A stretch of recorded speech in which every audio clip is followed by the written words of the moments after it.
ल ल ल कौनाले धेरै हानो सुल्टे हान्नु त ल प्रेम भाइ ल मार एकचोटि यता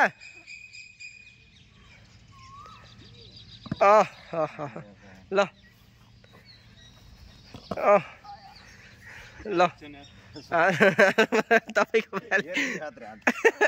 तपाईँको मात्रै फाली अब ल गाइजहरू आज हामी स्विमिङ गरेर ओरेर यता टक्क लगाएर स्विमिङ गरेर भ्याइयो फोटोसुट गरेर ओरेर अब हिँड्न लागेको छ दोकानतिर हाम्रो भिडियो कस्तो लाग्यो लाइक कमेन्ट सेयर कमेन्ट गर्नु होला अरू हाम्रो पेजलाई फलो गर्नु होला भन्न चाहन्छु हाम्रो काले डन गुन्डा हो गुन्डा नाइ के